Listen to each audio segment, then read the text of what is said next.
Won't you listen to reason? Will you open your eyes? It's a wonder what you'll find with an open mind. You may be surprised. Yeah, gotta get away from this illusion for the sake of the world. This delusion, it's gotta go. Yeah.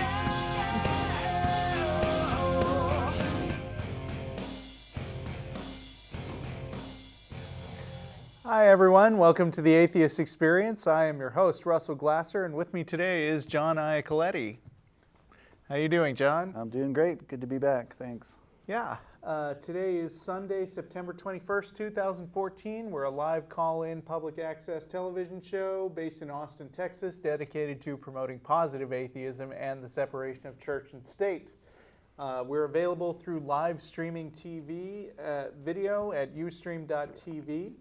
The official Atheist Experience website is www.atheist-experience.com. You can provide feedback to us by commenting on the official show blog at freethoughtblogs.com/AXP, or you can email us at tv@atheist-community.org. If you enjoy this show, you should check out our related podcast, The Nonprofits, which is currently airing on the first and third Wednesdays of every month.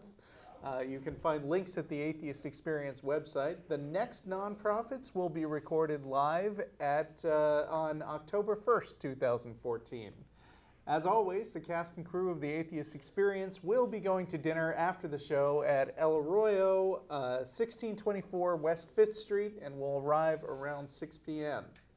As for some extra special announcements, next week, we've been talking about it all year. It's the ACA Bat Cruise.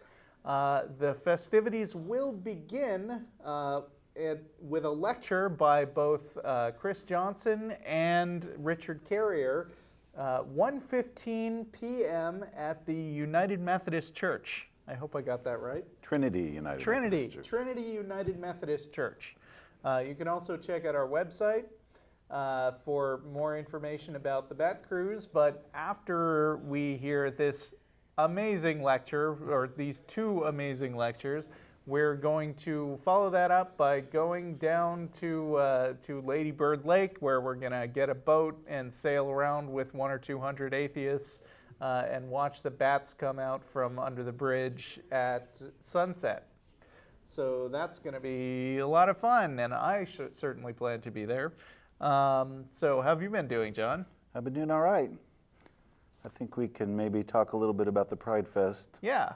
Yesterday, I don't have another topic, so. Saw you there yesterday. The Austin has a great gay pride festival, and we at the Atheist community of Austin are way for gay rights and gay marriage and all that stuff, much to the dismay of a few of our listeners. Very few. Did you have a good time? Yeah, I did. It was. I got there a little bit later in the afternoon, and things were kind of winding down. But got to talk to some interesting people, and a lot of people stopped by the booth. We're usually there every year. We support the GLBT community. I think personally that a lot of the discrimination and bigotry is kind of religiously based. Yeah, the vast majority of it. Although obviously not all religious people are anti-gay bigots. I mean, there were a lot of people there representing various churches, and they carefully didn't didn't put our booth next to any of those.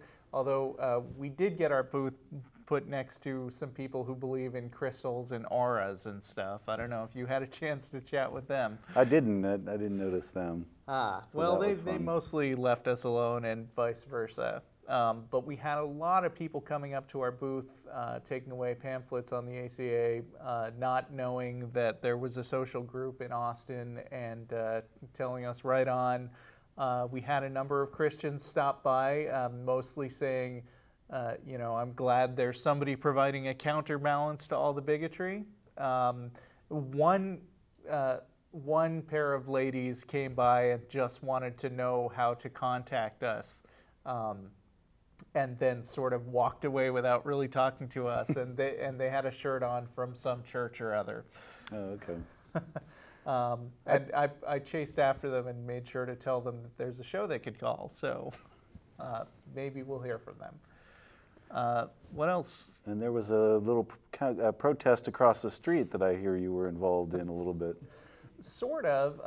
There were like 5 guys. They were holding up, the worst, ugliest signs about, how they're all going to hell, and they were standing there for a couple of hours. Well, no, not a couple hours. For the entire festival, they were standing out there with their bullhorns, like yelling. I think I would say yelling obscenities. I mean, they were telling people, not only that they were going to hell, but they were, telling people just how disgusting they think gay sex is in very graphic terms. It was borderline harassment, and there were policemen watching them the whole time. And for a short period of time, my son Ben and I, and also Eric and a couple of other members, took some shifts going out there holding up an ACA banner and handed out some more informational pamphlets about who we are, because everybody seemed to appreciate the fact that there was somebody else besides those annoying guys out there. Cool. But other than that, it was a great opportunity for people who maybe have to be closeted for a lot of the year, walking around in their most flamboyant clothes, some of them, or just walking around holding hands, kissing in front of the protesters. It was really nice to see. A really large event, and there was lots of music. We were pretty close to the music stand, so it was a little hard to talk to people who came by. You had to kind of shout a little bit, but it seemed like everyone had a good time, and the weather wasn't stiflingly hot, so that was nice. Good music, too. Yeah, I think I heard Taylor Dane, I think, was who closed the show, and I'm not real familiar with her music, but I'm familiar with her name, and she's been around a while. Okay. And good stuff. Fun Yeah, time. and also, it is kind of a corporate event these days, which is good and bad, but it was nice to see all the companies that were out there being openly supportive, which is mildly brave because they can get targeted and picketed, and I'm glad that a number of companies, both local Austin companies and some international companies that I won't specifically name because it might run afoul of the TV studio rules, but they were out there financially supporting the Gay Pride Festival and trying to sell people things, which is obnoxious but also weirdly supportive. Yeah. So that's about it, though. We go out every year and always have a good time talking to folks who stop by and kind of getting the word out that we're here and we're supportive. So thanks for everyone who stopped by or gave us a thumbs up on Facebook. Absolutely, and I hope we have maybe a few new viewers. Yeah, if you're brand new from finding out about us yesterday, welcome. Right. Hope you enjoy the show. All right, so I guess we're going to move on to some calls. Sounds good. Andrew in Illinois. You're going to have to run that by me again. I didn't hear you. Hello? Hi. There you go. Can you hear me? Okay, Yes. great. That's better. So I was just wondering if you guys thought that the modernization of the world inevitably leads to the secularization of the world, because I read an interesting article by a social scientist, Peter Berger, in one of my global issues classes in college, and it's making an argument against that. I gave a talk a while ago about the effect of the internet on the global atheist community movement, And one of the points that I brought up in this talk actually was that the creation of the internet was a great thing to happen for atheism, because basically, in a lot of cases, religion will rely on keeping people in a little bubble. And you see it in a lot of different religious communities where Mormons never meet anybody but other Mormons. Fundamentalists living in a southern town will never meet people who disagree with their parents' religions. You've got some Orthodox Jews who are pretty insulated from the rest of the world. And one of the things that, maybe not modernization in general, but the opening of mass communication throughout the world has done is made it virtually impossible to stay in that little information-free bubble, and forces people to come into contact with people who have views that are different than their own. So I think that's leading towards more secularization of the world. What do you think? Me personally? Yeah. Okay, well, the argument made against it, I'll just lay this out so I can kind of give the counter, is that fundamentalism is actually on the rise, and there's a counter-secular movement, and that other than in Eastern Europe, in places like, or I guess it's Western Europe, in places like Sweden and the Netherlands, and they're one exception to this, and the other exception is the global elite, I guess, media and academic elite, scientists as well. These two exceptions are the secular groups, but everywhere else, fundamentalism and religion has been on the rise, according to Peter Berger in this article. Well, you know what else is on the rise? People identifying with no religion at all. So, I mean, it could be that the world is getting more polarized with religious people retreating to their respective corners and sort of bunkering down and becoming more fundamentalist, while at the same time people who are maybe on the fence are just jettisoning the religion altogether. That could be happening. Yeah, actually, it does make the point that you expect religions that adapt to modern values to thrive and be more noticeable, but it's actually the fundamentals that refuse to adapt that are on the growth, and the adapting are kind of fading into this, what I see every day at my college. I feel like there's these people going around that say they believe in God that don't, you know. I really don't think they do. I think they believe it in the sense that it's, the majority of them just kind of use it as a blanket, a security blanket belief that they never challenge.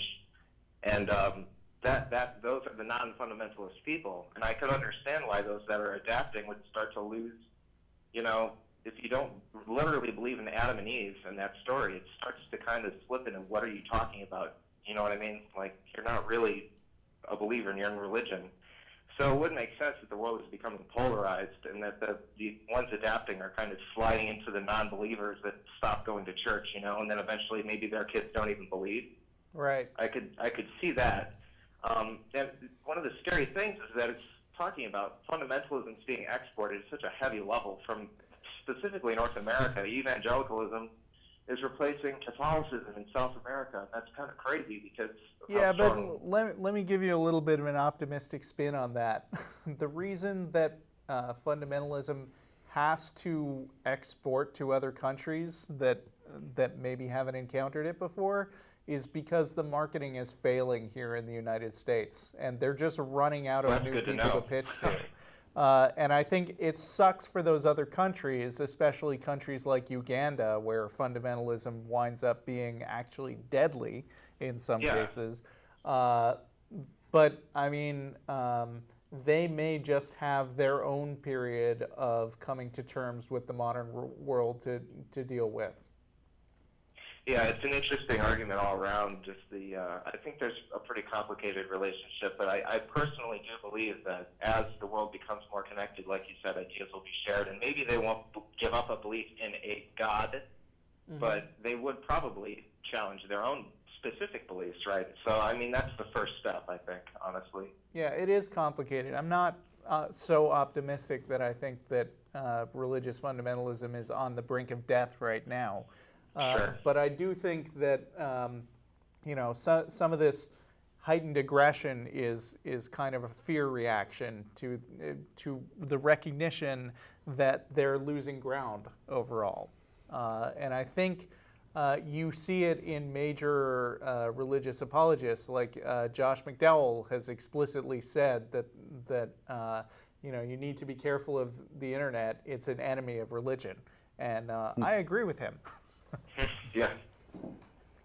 Yeah, that's what I see happening in the United States for sure, is that, maybe they're bunkering down because of that, but a lot of the mainstream church denominations are adapting, whether it's women in the clergy or gay marriage or, lots of different social issues. I see churches in the United States adapting and, changing as the populations change. And so I'd be interested to read the article because I don't see that happening. That's not my gut feel, at least here in this country. I could give you the title. It's The Desecularization of the World, A Global Overview by Peter Elberger. I'm not sure. You can probably find it based off of that information. But Okay. Thanks, I'll look that up. If I could ask, excuse me? I said thanks, I'll look that up. Sure. If I could ask one more question on kind of still related, but shift the discussion a little. Okay, Sure. But make it quick. We've got Sure. other callers. Sure, real quick. If I was a believer that doesn't do anything to force my beliefs on other people, and I got a large amount of personal, centering and self-satisfaction out of that, but I obviously didn't believe off of things that were evidence or logic or reason, can you give me a moral argument against making that person change their beliefs and possibly shaking their life up? I don't really go around trying to make people change their beliefs. I would like a moral argument. If you could. I do think that people who are willing to believe in some kinds of false things are susceptible to being convinced by other kinds of false things.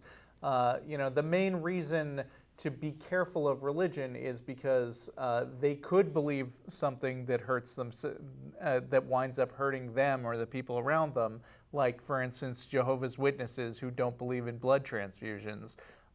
Or they could push their beliefs in such a way that it's oppressive to non-believers.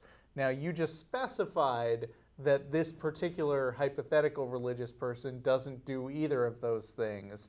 But I think that someone who has a particular kind of gullibility in one part of their lives might easily make the transition into gullibility in other things that could bleed into the harmful areas.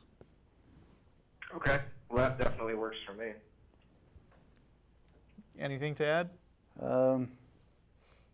I guess I would just add, I don't know if it's possible to make somebody change their beliefs. If somebody's not infringing on anyone else's rights, I think they're free to believe what they like, and I may talk to them about what I believe, and they may consider what I say and maybe change or modify their thoughts, or vice versa from the conversation. But I don't have a moral problem with discussing with people what you think.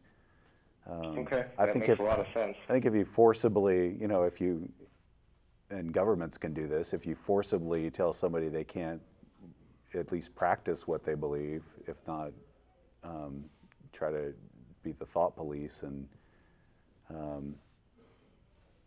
oppress people who believe a certain way, then you're getting into that territory. But as individuals, I don't think that we're interested in doing that, and I'm not convinced that it's possible. Really? Yeah. Yeah, it's above my pay grade to fix everybody's beliefs. All right, guys. Well, thanks a lot for taking the time to answer my question. Yeah. All right. Great work. Thanks for calling. Thank you. See ya. Uh-oh, I'm afraid we're having... These buttons don't always work. Oh, no, wait. Can somebody hit 3 for me? There you go. Hello, is this Tim in Montana? Pardon? No, apparently it's not. Did you just call? I think I might have dropped the last caller. Yeah, that line was ringing. Oh. Yeah, I'm calling in for the call-in show. Oh. Let me put you on hold and let the call screeners get to you. Shoot, that was our theist for today. Not her, but Andrew? Oh no, it's doing it again. All right, line 1, somebody. Line 1 is ringing too. So Line. 2 or 4? Give me 4. Press 4. Yeah. Hello, Grayson. Hello. Hi. Where are you calling from? I'm calling from Petersburg, Mississippi. Okay. And hello? Yes. Go on. Oh. And I have a question about Christians. They believe that they're sinners and that they're deserving of hell, but by the grace of Jesus Christ and the Holy Spirit, they feel that they're saved. So my question is, why would they try to avoid something that they think they deserve? I mean, hell is unpleasant. Within their mythology, hell is thematically designed to be the worst imaginable place, and the fact that they've heard they deserve it. I mean, you're going to make me put on my preacher's hat. I'm going to have to. I'm going to have to speak as a Christian in order to make sense of this question. Everybody is a sinner and deserving of hell. But God, in His infinite mercy, has decided that even though you deserve the hellfire and damnation that's coming to you because of your fallen nature as a human being, despite that, God is merciful, and He's going to lift you up and let you live forever in happiness. Wow. Preach it, Brother Russell. Can I get an amen? Amen. But of course, the need to come back to that is, well, if you feel that you deserve it, well, even if God, not God, even if Jesus came to pay for your sins, your response should most likely be, I appreciate what you're trying to do for me, Jesus, but I'm a sinner and I deserve hell, so I'm going to go to hell. Not, oh, thank the Lord, Jesus has come and He has come to alleviate me of my responsibilities, so now I can go live with Jesus. Grayson, I think you're looking at it from too broad a perspective, and you should be looking at it in a more narrow, self-centered way. Just remind yourself that you really don't want to go to hell, and you do anything and accept anything, any kind of grace, in order to get out of this terrible fate.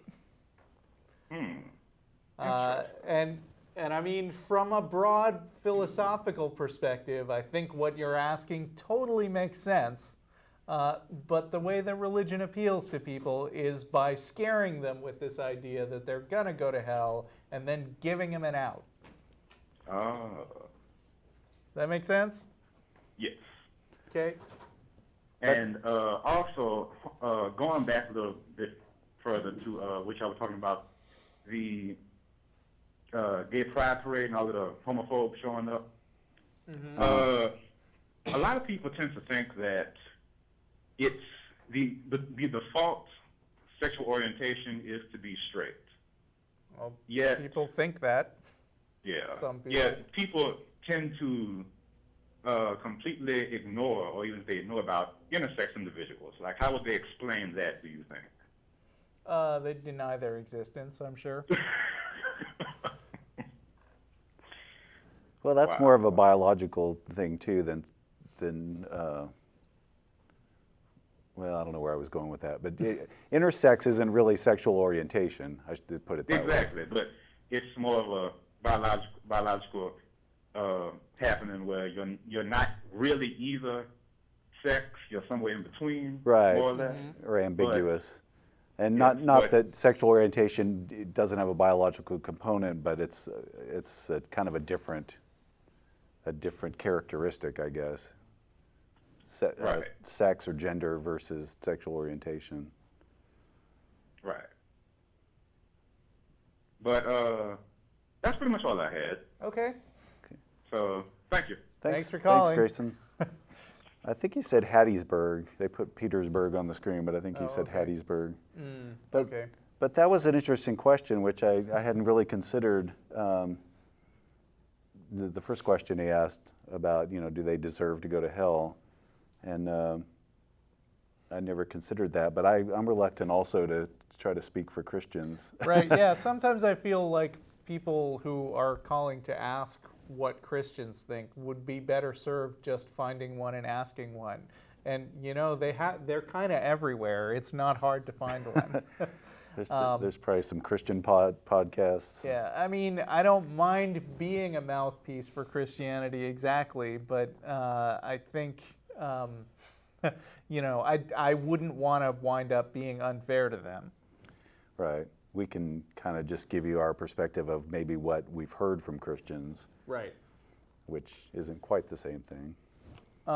So let's see. I'm afraid to hit any buttons on this thing. So can you just give me line 1?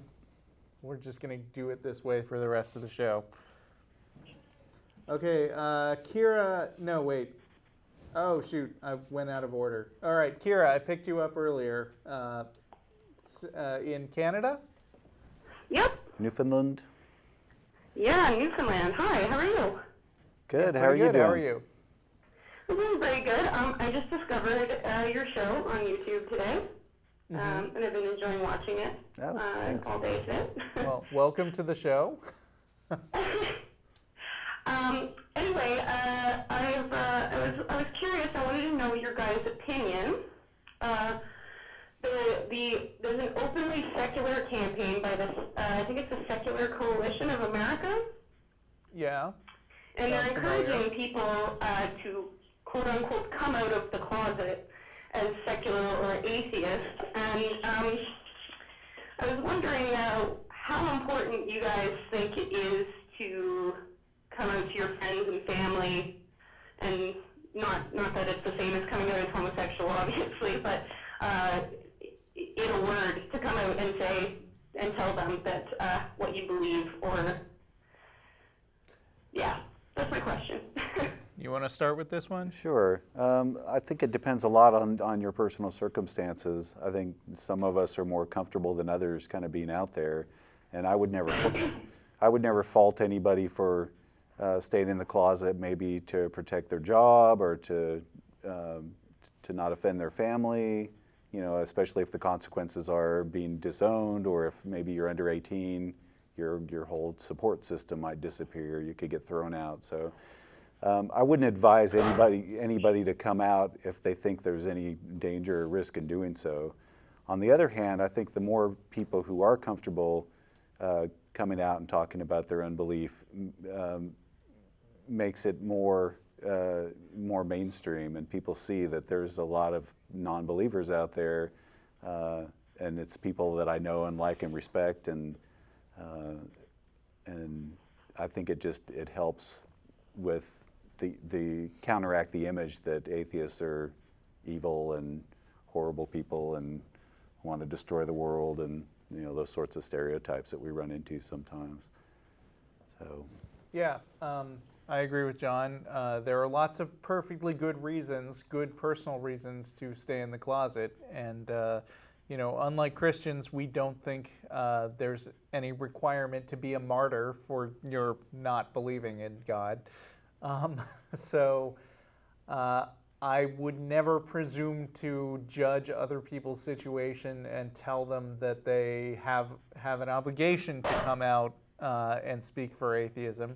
But at the same time, when people do come out of the closet and do openly identify themselves as atheists to people, it benefits everyone. It makes other atheists know that they're not alone, and it normalizes atheism. It demonstrates to Christians that atheists are just people, not the scary people that their preacher is telling them about. A lot of people probably know closeted atheists without realizing it. And so I would encourage people to come out of the closet if they can, but I wouldn't require it. Okay, yeah, that's coming from too, because I was like, I don't really mind telling my friends and everything, because they know that, you know, I don't care what they believe in and they don't care what I believe in. But, you know, with family and work and things like that, it's like a little more complicated there. Yeah, I've known a number of people who are atheists that came out to their family, and I know definitely it's not always a comfortable experience, and sometimes it can cause a rift in a family temporarily or long term. So I would do my best to judge the situation, and also if you think that it might get you in trouble at work, definitely keep it out of work. It's nobody's business. Mm-hmm, no, for sure. And I mean, like, even, you know, famous atheist Penn Jillette, who's very vocal about this issue on TV, he didn't really start to go on TV and talk about these things until after his parents died, because he didn't want to upset his mother, because he was very close with his mother. Yeah. I didn't realize that. I don't think my parents would personally care, but I think my grandparents might, and I might only have them for a couple more years, so I figured it wasn't really that important. Yeah. Yeah, Okay. I agree. Well, thanks for calling. All right, thanks for having me on the show, guys. All right. Enjoy the rest of the episodes. I know you're still going through them. Thanks. Bye. Thanks, Kira. Line 2. Scott in Minnesota. Is it Minnesota? Yeah. Okay. I'm still not good at these state abbreviations after all this time. Scott? You are there, Scott? I am in Minnesota. Okay, yes. I can tell. Whoa, careful now. Just the, Russell, real quick, thank you for letting me be a part of the 10,000 club. Oh, yes, the 10,000.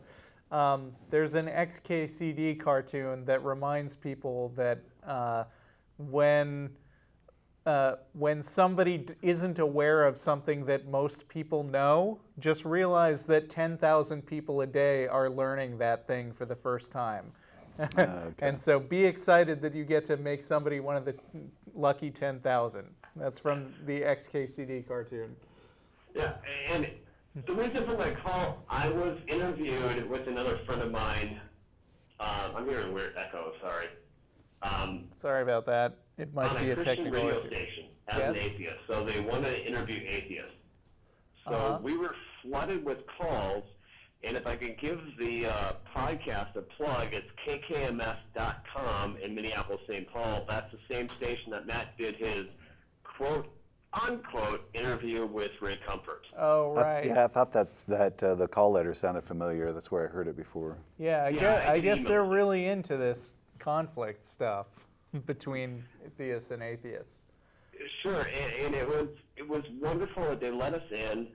So I'm basically just calling to give a plug to the podcast, at least for people to listen. Hear kind of the, I don't want to say abuse that we got, but everyone was so sad that we're just, you know, going to hell and our children are going to be tortured forever. And I made the point of saying, I'm teaching my kid how to think, not what to think. There's a big difference.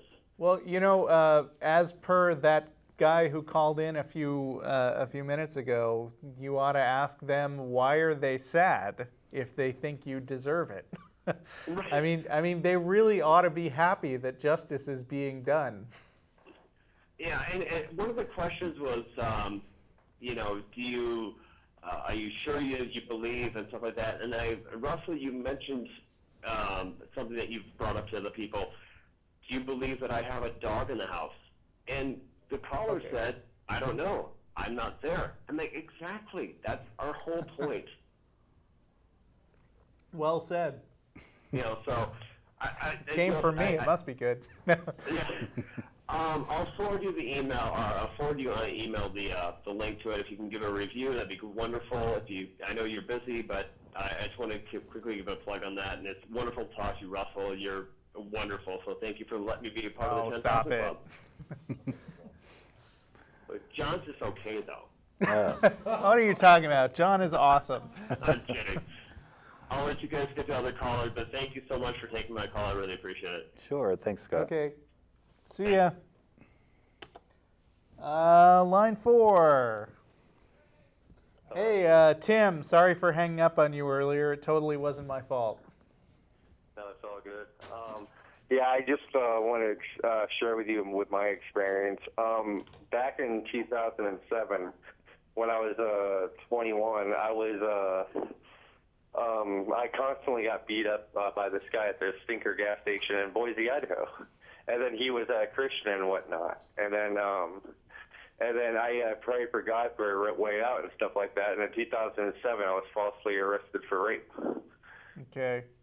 And then, I don't think I believe you. Sorry. We had this guy on as a Christian, but also a possible troll, and I think I'm satisfied. I'm not sure where that was going, but Right. Yeah, I don't think it was going anywhere. probably a good call. Line 1. Charles in McKinney, Texas. Hello. Hi. Hey. Hey, Charles. Hey. So I had a question for you guys.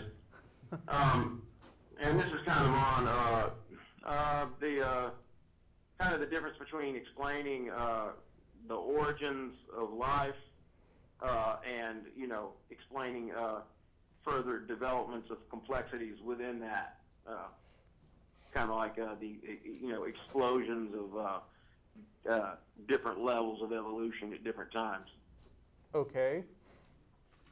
Like, because I think a lot of times people act like, well, they give kind of like a scientific perspective on it, which some of it's good, a lot of it I don't buy into, and then they'll kind of act like it's all said and done. It's like, but that's there's a kind of a lot of different things to be explained besides just the origin of life. Well, what do you believe? Oh, I believe there's a divine presence behind the whole thing. Why do you believe that? Because I think that when you look for explanations in the mundane physical world, so to speak, that we do understand, that you just don't find that the explanations there. So because you don't know of any other explanation, you feel free to just make up a supernatural being that has absolute power? No, not at all. That's not the way I would. What I would say is that because after everybody's given it their best shot to try to come up with something that is a physical explanation for something, then at that point you say, well, it's a failure. We failed to come up with an explanation. Wait, but isn't that a bit of a double standard? I mean, aren't you asking other people to come up with complete, rigorous explanations, but then when it comes to the all-powerful supernatural man who can do everything, you just say, well, I guess that's just true because I want it to be? Well, I didn't say anything about a man. Oh, okay. Well, maybe you could clarify. Oh, sure. I mean, I guess what I'm kind of saying is that, at the point at which you say, it's kind of like if you're trying to solve a murder mystery and you've eliminated everybody who lives in the town, then you got to kind of say, well, guess a magic man did it. Expand the scope of it here. And what do you mean by expand the scope of it? I mean, if you eliminate everyone who lives in the town, are you free to say, well, I read this story once where there was this guy named Dr. Moriarty who was one of the most powerful criminals in history. So since we can't find a real villain who did the murder, I'm betting it was Dr. Moriarty. Well, no, that wouldn't be too smart. No, because it would be just jumping to some foregone conclusion without actually providing evidence that the thing you're talking about exists. Exactly, and so I agree with you there. So what I would do is more of a thing of saying, because it's not somebody in the town, it is therefore somebody else, somebody outside the town. And I think that to the extent that you can't... Have you identified this other murderer? No, I don't know if I can put a name. I mean, I was raised Christian. Okay. But I got to be, honest and say, no, I don't know if I can, if it's, I don't know how you could put a name to it. Well, I mean, do you have a concept in your mind of what God is like? Beyond, no, it's almost like something that it would be like something I couldn't, like trying to get an ant to conceive of a spaceship or something. Well, then Like if you almost have like it no couldn't be idea done. what it's like, then how do you know it's real? Well, I'm saying that it's real to the extent that we're trying to find a cause or a source of these things that we're having. Well, I mean, does it have a personality that you're aware of? Well, I assume, like almost anything, it would have to have some characteristics. Yeah, but I mean, does it have like a mind and thought processes and like emotions and things like that? Emotions? Yeah. You know, well, see, I don't know on the thought processes just because I don't want So, to act like so it. what you're calling God could just be a totally impersonal, abstract process that that is nothing with a personality. It has characteristics, but it's just maybe something. Oh, okay. So, in other words, from the kind of puzzle that we're talking about of explaining things in terms of science or physics, you're saying that is all I've established is that there's this something that I'm saying. Well, you haven't really established it yet. You're just telling me you believe in this thing, and I'm trying to nail down what you mean by it. Well, first of all, I guess based on just saying that I'm trying to figure out an explanation for these things that I can't explain, could therefore, even if that was correct, couldn't that just be anything? It could be, it could pretty much be anything. And if you don't know the answer to something, the intellectually honest way to approach it is to say, I don't know, let's investigate more, instead of just making something up and attributing a whole bunch of characteristics to it that you don't have any basis for. I mean, if you're a Christian, then you're probably tossing in a bunch of stuff about the Bible and the sacrifice of Jesus, and I think that there's no evidence for any of that. Oh, okay. Well, no, on the scientific question about the origins of life and whatnot, that would not lead you to the whole broader God and having a relationship with God and everything. I have other reasons for that. Okay. Well, then why are you spending time on this vague abstract stuff, which isn't even really the reason you believe? Oh, because I think it's one of the most fascinating aspects of it. Okay. Well, I mean, it is kind of fascinating. one of the reasons I believe. It's like one of the reasons why I believe in one of the aspects of God. Because, I don't really believe that. Because none of the things that you've said have provided any kind of positive evidence for something that I would refer to as a God. All you said is, I don't have another explanation. And then given no other explanation, I'd just like to call something God. Well, I think no. I have my beliefs about God tangential to this. All right. Parallel. Well, why do you believe them? Why do I believe in God? Yeah. I would say that because of experiences I've had and because of what I feel in my heart. Okay. Well, experiences I've had and experiences I've had in my heart don't lead me to believe in God. So I guess we're kind of stuck there. Okay. Yeah, well, I thought y'all were atheists. We are. Okay, well, I didn't think that you believed in God. We don't. That's what I just said. I mean, I've had also life experiences. I thought you asked me why I did. Yeah, I did, but I mean, I don't ago. have a direct DSL line into your heart. So, your experiences can't be particularly useful to me. I mean, that's kind of why science exists. It's because we acknowledge that people are personally unreliable in their personal opinions and their feelings in their heart and whatever, and that the better way to come to gain information is to systematically investigate stuff and try to nail down the actual characteristics of things instead of basing things on your feelings. Well, what was your name again? Russell. Russell, okay. Well, Russell, I didn't mean to imply that you could rely on my feelings to establish that. I didn't mean to imply that. Right. But, and I understand what you're saying about with science, you're coming up with something that kind of we can all agree on, as opposed to, somebody just giving, something that. Yeah, I mean, in a rigorous way. I mean, I Right. certainly wouldn't say that we have reached all the answers yet, but I mean, Well, part of the drive is we don't want to be caught just making stuff up that we want to Sure. be true. Sure, but but see, here's the thing. For me, the important decisions I've made in my life, none of them have had anything to do with science or with coming to getting a bunch of people together to agree on a conclusion.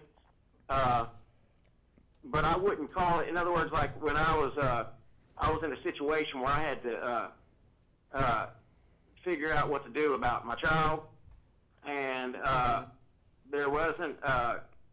It wasn't a scientific question that could be established in any kind of conclusive way, and I had to. I had to come up with a decision, and it couldn't be proved, and I couldn't show that it was right objectively. But I wouldn't say that I was just making stuff up. Right, but you're also not gonna stand here and tell me that you have the absolute objective proof that you have the right that you made the right decision about your kid in one case or another. I mean, maybe it was good and maybe it was bad, but I mean, when it comes down to, like, if you told me, for instance, that you were going to sell me a car, and it was and this particular car, it's a flying car, like in Back to the Future. All right. I'd be skeptical of that. That is an actual specific truth claim about something that you're offering me.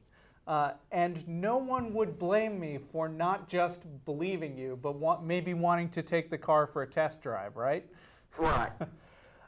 What I'm saying is a lot of your decisions may not be based on formal science, but you have to exercise a certain amount of skepticism in your daily life when it comes to the kind of truth claims that people make to you every day. Oh, you got to. Yeah, even if you went with your gut instinct, which kind of sounds like what you're describing, I wouldn't say that's not scientifically based. I think your gut instinct when you make a decision is based on your past experiences and evaluating what you've observed, and I think that's a process of science too. You just, it just kind of takes a different form. Well, on that note, I got to be honest and say that my feelings about the existence of the Creator, they're coming from the gut too. Okay, well, we don't believe your gut in this case. Oh, what?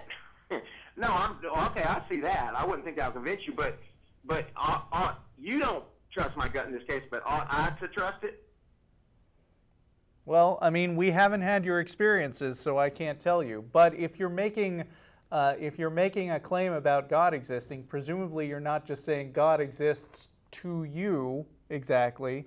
You're saying that there objectively is a real thing called God out there, or that I definitely believe that there is. Right, and I don't. So right. The way to proceed with this conversation would be, to come up with some kind of reason why I would change from being an atheist to a theist. Well, I think the origins thing is kind of a tough one. That's a tough nut to crack. I don't think that the origins thing points to a God. I think that bringing a God into that question raises more questions than it answers. Well, but what it does do, I can see what you're saying there, but what it does do is it gives rise to the idea that there's this aspect which is often incorporated into ideas of God. Well, yeah, but it doesn't provide any justification for it. It's just like the murder case we were talking about, where it's like, I haven't identified a murderer, so I hypothesize that there is a super powerful criminal, Professor Moriarty, who can pull off any crime. That may explain the murder, since Moriarty can murder anybody at will, but it doesn't actually establish that Moriarty is anything more than a figment of your imagination or Sir Arthur Conan Doyle's. Okay, but if let's say the murder was extremely elaborate, and so you could look at it and say, well, this was done with a great amount of sophistication, then you're hinting at one of those dimensions, which is an aspect of Moriarty, or Yeah, right. but I'm sorry. Oh, go ahead. If you're saying, well, I'm not willing to say it was the God of the Bible, but something divine, which is kind of the way you started out saying, I think that's still a leap, because where do you get from, okay, life originated somehow, we're not quite sure how, therefore divine being did it. Even if you don't name a specific God, like you're not naming Moriarty, but somebody a sophisticated murderer. If you're not naming a specific God or deity, you're still saying, okay, it must have been something divine. And that's where my disconnect is how do you get from we don't know, this is kind of amazing, to divine. Okay, I see. All right, then I see what you're saying, and I guess what I would have to say to that is that literally what happened to me, to the extent that I spent some years trying to question and search it out. Sure, I would think I would look at some big questions, and then I would say, well, okay, these are big questions, but that doesn't mean that just because they're big and mysterious that there's a God on the other side.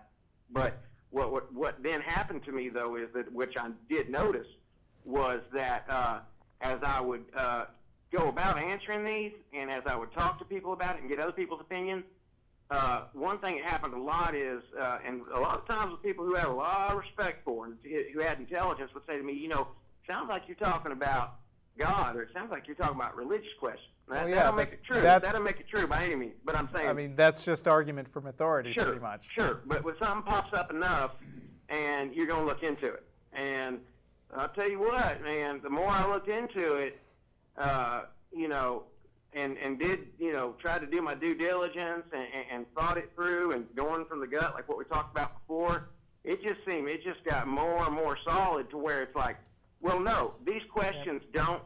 Well, I mean, I can throw at you just as many people I know that I have a lot of respect for who started out being religious, and once they started looking in depth into the religion, realized that it didn't hang together. Sure. So, I mean, this is just battling experiences now.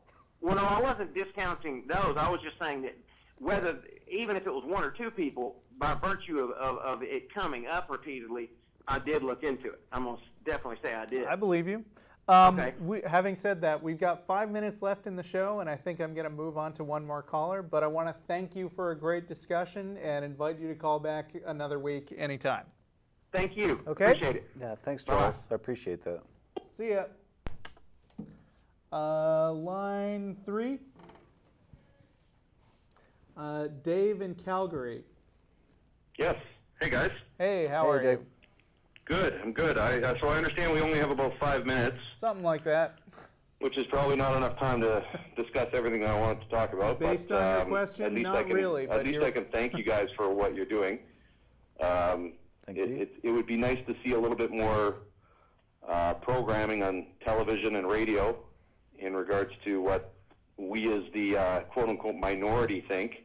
Well, we're expanding a bit. I think I forgot to mention that we're now on Roku on the American Atheist channel. You're on what, sorry? We're on Roku. It's a new medium that people are using instead of TV. It's a set-top box. But anyway, sorry, just giving a plug. Oh, that's okay. So just the last couple of weeks, I've been, I've always, ever since I was, I would say maybe 12 years old or so, I stopped going to church, and one of the reasons why I actually moved out of my house at about 12 years old, and the reason why is because my parents started to threaten me that if I didn't go to church, that they would kick me out of the house.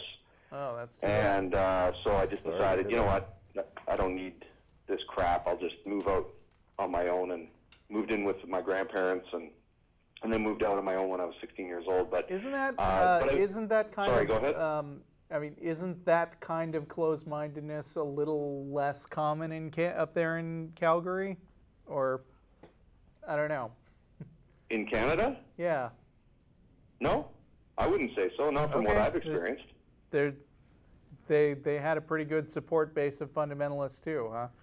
I always think of absolutely. Canada as being less fundamentalist than the United States, but maybe that's not true. Yeah, well, I mean, that doesn't mean they don't exist. I don't live in the U.S., so I can't compare, but I can tell you that my experiences in Canada are very, and this is why I listen to you guys quite a bit, and mostly I watch a lot of the YouTube videos, but it's because, there's not a lot of people here that that gather, I guess, and discuss, the dangers of religion and what it's doing to our society and what it's doing to our kids and our children, and then the wars and the fundamentalists and in the Middle East and all the stuff that's going on there, which has become a little bit more prominent in my life in the last couple of weeks. And so I started to do a little bit more research and watched more videos and watching you and debates and all that kind of stuff.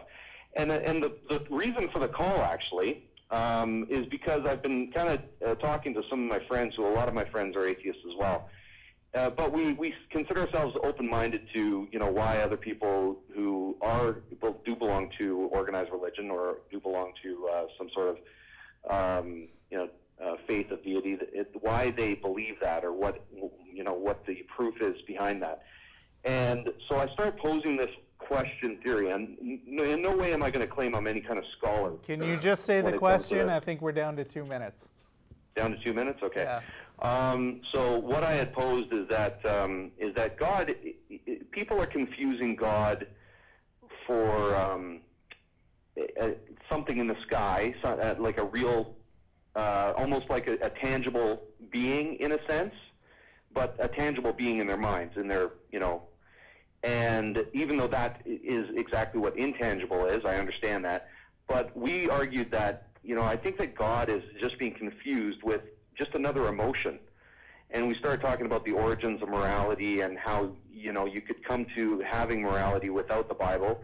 And we discovered that, I'm sure at some point in the caveman day, cavemen started to realize that, those other friends of theirs that they saw, being killed or dying off, or they, they started to have emotions.